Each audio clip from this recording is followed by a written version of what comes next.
হজরত আয়ুব আলাইসাল্লামের ধৈর্যের পরীক্ষা। ধৈর্যের মূর্ত প্রতীক ছিলেন হজরত আয়ুব আলাইসাল্লাম। বছরের পর বছর শারীরিক ও আর্থিক কষ্টে ভুগেও মহান আল্লাহর প্রতি পূর্ণ কৃতজ্ঞ ছিলেন তিনি।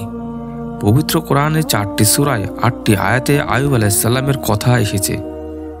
কোরআন থেকে শুধু এতটুকু জানা যায় যে তিনি কোনো দুরারোগ্য রোগে আক্রান্ত হয়ে সবর করে যান এবং অবশেষে আল্লাহর কাছে দোয়া করে রোগ থেকে মুক্তি পান।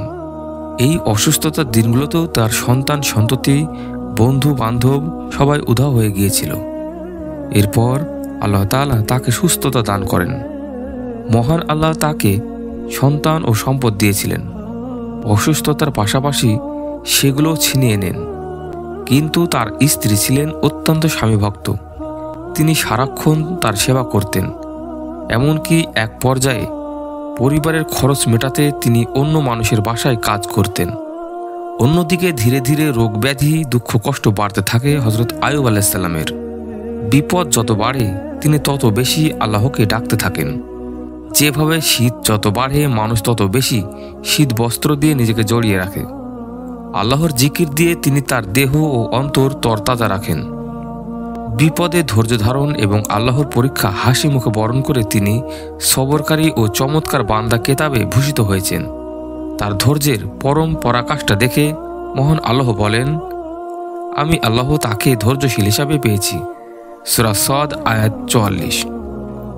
বছরের পর বছর তিনি অসুস্থ শরীর নিয়ে সন্তানহীন, সঙ্গীহীন ও সম্পদহীন হয়ে কোনো এক প্রান্তরে একান্তে অবস্থান করেন আর মহান আল্লাহর কাছে দোয়া করতে থাকেন।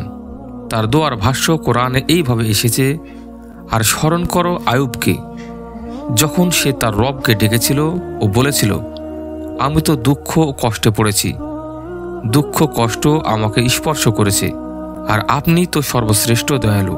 সূরা আম্বিয়া আয়াত 83।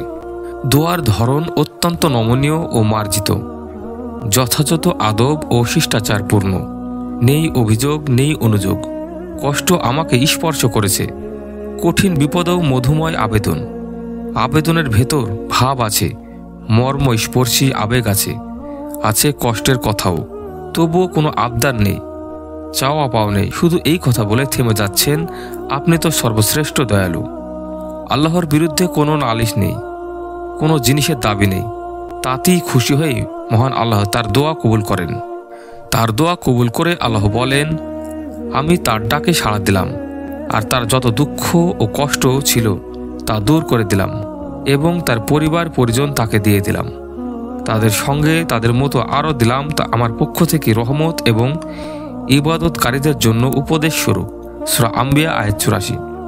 কিভাবে দূর হলো অসুখ সে বিষয়ে পবিত্র কোরআনে এসেছে, আমি তাকে বললাম, তুমি তোমার পা দিয়ে ভূমিতে আঘাত করো, ফলে পানি নির্গত হলো এবং দেখা গেল যে এটি গোসলের জন্য ঠান্ডা পানি ও পানের জন্য উত্তম পানীয়। সূরা সদ আয়াত 42। এটি ছিল অলৌকিক ঝর্ণা। ইতিপূর্বে শিশু ইসমাইল আলাইসাল্লামের ক্ষেত্রে এমনটা ঘটেছে, যার পদাঘাতে জমজম কূপ তৈরি হয়েছিল। এটা নবীদের মুজিজা, এটা নবীদের বরকত। নবী রাসূলদের পদতলে মহান আল্লাহর বরকত ঢেলে দেন। সে বরকত থেকে সিক্ত হয় প্রকৃতি ও পৃথিবী। এই বরকতের পানি দিয়ে হজরত আয়ুব আলাইসাল্লাম গোসল করেন। তিনি সুস্থ হয়ে যান, একে একে সম্পদ ফিরে পান এবং সন্তান লাভ করেন। হজরত আয়ুব আলাইসাল্লাম তার প্রাকৃতিক কাজ সারতে বের হতেন। কাজ সারার পর তার স্ত্রী হাত ধরে নিয়ে আসতেন। একদিন তিনি প্রাকৃতিক কাজ সারার পর স্ত্রীর কাছে ফিরতে দেরি করছিলেন। আগমনে দেরি দেখে স্ত্রী এগিয়ে যান।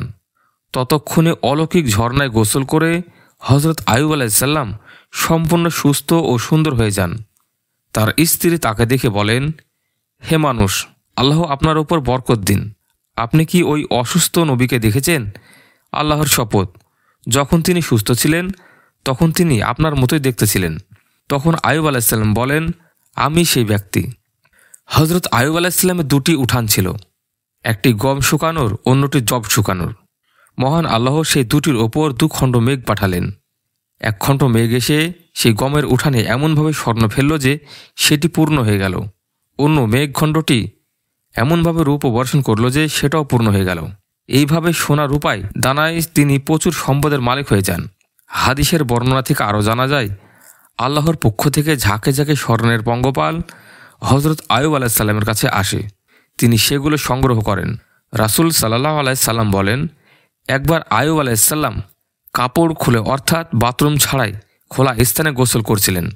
এ অবস্থায় এক ঝাঁক স্বর্ণের পঙ্গপাল তার উপর পড়তে শুরু করে। তিনি সেগুলো মুঠি মুঠি তার কাপড়ে জমা করেছিলেন। তখন আল্লাহ তাআলা তাকে ডাক দিয়ে বলেন, হে আয়ুব, আমি কি তোমাকে যা দেখছো তার থেকে বেশি ধনী বানাইনি? উত্তরে আয়ুব আলাইসাল্লাম বলেন, হে রব, তবে আপনার দেওয়া বরকত থেকে আমি কখনো মুখাপেক্ষীহীন হব না। পুরো ঘটনা থেকে জানা যায়, বড় পরীক্ষা আছে বড় পুরস্কার। সম্পদ ও সন্তান হারিয়ে কঠিন অসুস্থ হয়েও জিকির, ইবাদত ও আমল থেকে বিচ্যুত হননি হজরত আয়ুব আলাইসাল্লাম। আল্লাহর রহমত থেকে নিরাশ হননি। মার্জিত ভাষায় অভিযোগহীন, বিরামহীন তিনি দোয়া করেন। মহান আল্লাহ তার দোয়া কবুল করেন। সবরের ফল দুনিয়ায় দিয়ে দেন। সুস্থতা, সম্পদ ও সন্তান সবকিছু ফিরিয়ে দেন। মুমিনদের জন্য এই ঘটনায় আছে বিশেষ বার্তা। আশা করি ভিডিওটি যদি ভালো লাগে থাকে চ্যানেলটি সাবস্ক্রাইব করে আমাদের পাশে থাকুন পরবর্তী ভিডিও পাওয়ার জন্য। সবাই ভালো থাকবেন এবং সুস্থ থাকবেন। আল্লাহ হাফেজ।